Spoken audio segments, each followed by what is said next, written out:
దేశ విదేశాల్లో ఎంతో పేరుగాంచిన విశాఖ ఉక్కు బ్రాండ్ కి నకిలీ ఉత్పత్తుల బెడద పెద్ద ముప్పుగా పరిగణించింది. దశాబ్దాలుగా ఎంతో మంది కార్మికుల కష్టంతో త్యాగాలతో రూపుదిద్దుకున్న వైజాగ్ స్టీల్ బ్రాండ్ ఇమేజ్ ను దెబ్బతీసేలా కొందరు కేటుగాలు అక్రమాలకు పాల్పడుతున్నారు. ఇప్పటికే తీవ్రమైన ఆర్థిక సంక్షోభం, ముడి సరుకుల కొరతతో సతమతమవుతున్న ప్లాంట్ కి మార్కెట్లో విచ్చలవిడిగా చెక్కలు కొడుతున్న నకిలీ టీఎంటీ బార్లు మరో తీవ్రమైన సవాల్గా మారాయి.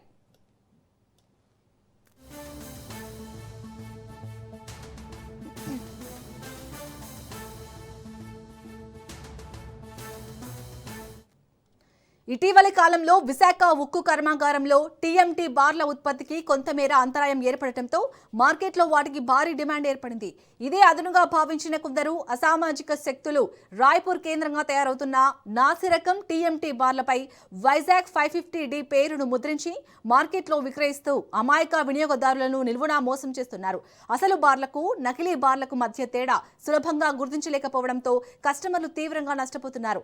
ఈ అక్రమ దందా వల్ల సంస్థ పేరు ప్రతిష్టలు దెబ్బతింటున్నాయని కార్మిక సంఘాలు తీవ్ర ఆందోళన వ్యక్తం చేస్తున్నాయి.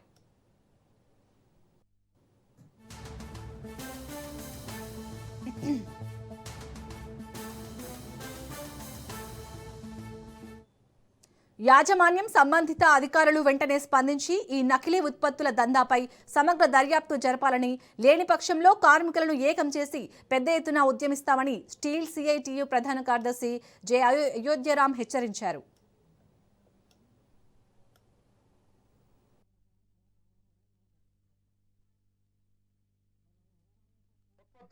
కాపీ చేసి రాయ్పూర్ బేస్ గా డూప్లికేట్ స్టీల్ ని ఆంధ్రప్రదేశ్ మార్కెట్ లో తీసుకొస్తా ఉన్నారు. దీన్ని ఖండిస్తా ఉన్నాం. విశాఖపట్నం స్టీల్ ప్లాంట్ కి ఉన్న బ్రాండ్ ఇమేజ్ ని ఆసరాగా చేసుకుంటా ఉన్నారు. విశాఖపట్నం స్టీల్ ప్లాంట్ తాలూకా రీబార్స్ ఆంధ్రప్రదేశ్, తెలంగాణ, కర్ణాటక రాష్ట్రాల్లో ఇతర బ్రాండ్ల కంటే కూడా 2-3 వేల రూపాయలు ఎక్కువ ఉన్నారంటే కారణం ఏంటంటే విశాఖపట్నం, విజయవాడ, హైదరాబాద్, బెంగళూరులో కట్టే ఏ ఉన్నత కట్టడమైనా, ఏ బ్రిడ్జ్ అయినా, ఏ ప్రాజెక్ట్ అయినా సరే విశాఖపట్నం స్టీల్ ప్లాంట్ స్టీల్ ని వాడుతా ఉన్నారు. దీనికి కారణం దాని క్వాలిటీ, వేలాది మంది ఉద్యోగుల శ్రమ, దాని తాలూకా డ్యూరబిలిటీ, దాని లోడ్ బేరింగ్ కెపాసిటీ, దాని తాలూకా కెమికల్ ప్రాపర్టీస్ అన్ని సమపాలలో ఉన్నాయి. కాబట్టి ఈ బ్రాండ్ ఇమేజ్ అనేది విశాఖపట్నం స్టీల్ ప్లాంట్ వచ్చింది. దీన్ని కాపీ చేసేటువంటి దొంగలకి ఖబర్దార్ తెలియజేస్తా ఉన్నాం. ఢిల్లీలో ఉన్నటువంటి competitive commission of India complaint చేయాలని చెప్పేసి కూడా నిర్ణయం చేశాం. కాబట్టి యాజమాన్యం కూడా దీన్ని కలర్ చేసుకుని వారి ఉక్కుపాదం మోపాలని చెప్పేసి డిమాండ్ చేస్తా ఉన్నాం. ఉత్పత్తుల్ని కాపీ చేసి రాయ్పూర్ బేస్ గా డూప్లికేట్ స్టీల్ ని ఆంధ్రప్రదేశ్ మార్కెట్ లో తీసుకొస్తా ఉన్నారు. దీన్ని ఖండిస్తా ఉన్నాం. విశాఖపట్నం స్టీల్ ప్లాంట్ కి ఉన్న బ్రాండ్ ఇమేజ్ ని ఆసరాగా చేసుకుంటా ఉన్నారు. విశాఖపట్నం స్టీల్ ప్లాంట్ తాలూకా రీబార్స్